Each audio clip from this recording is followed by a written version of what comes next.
У меня сегодня едва не потекли слезы, когда один за другим представители обвинения жаловались на то, как их обижают в зале суда и в этом процессе. Адвокаты подсудимых, сами подсудимые, а судья якобы не реагирует на это. И многие вещи, которые они говорили, вызывали, по крайней мере, у меня внутренний истерический смех, поскольку всем очевидно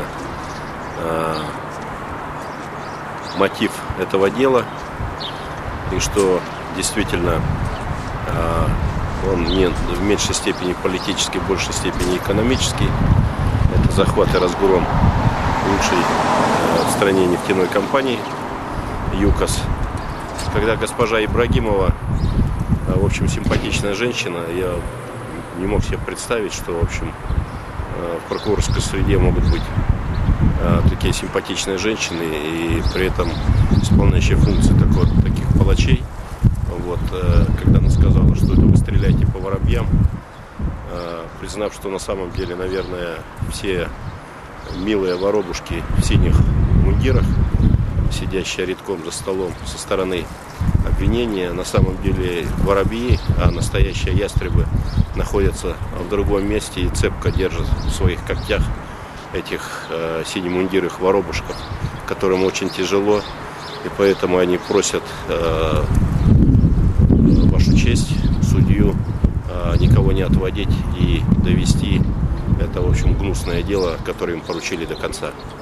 Вы знаете, может, я не физиономист, но печальный взгляд судьи Данилкина, которого первый раз увидел сегодня, поверх очков, в нем, наверное, в этом взгляде мне почудилось, подчеркиваю, почудилось что-то человеческое и какая-то вековая грусть.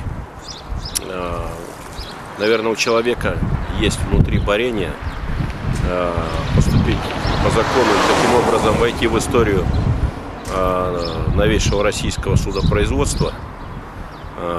Безусловно, это приведет к тому, что он лишится должности федерального судьи, наверное, получит запрет на профессию и так далее, но войдет в историю.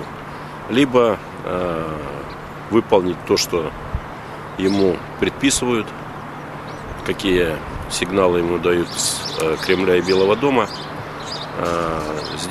добавить Ходорковскому, Лебедеву еще как минимум по 5-6 лет сроку, для того, чтобы показать либерализм нового президента, но при этом со страхом ждать того дня, когда нынешний политический режим развалится, и тогда придется отвечать за это уже в настоящем суде.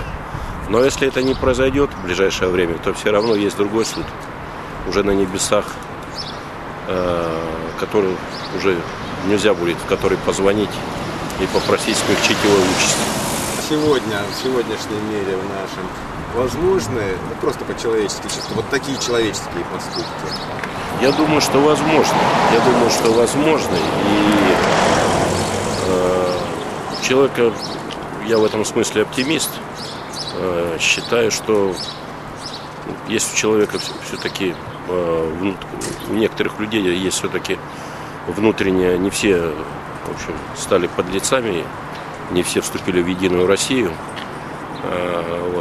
и не все подписывают письма, в осуждении Ходорковского и Лебедева. Масса людей, которые поддержали ту же Светлану Бахмину, ее освобождение, говорит о том, что в стране есть потенциал людей. Может быть, этот потенциал есть и среди федеральных судей. И если эти люди начнут сейчас появляться, то это будет означать, что скорость распада режима будет гораздо быстрее. Поэтому, в общем, мы ждем перемен, и эти перемены зависят только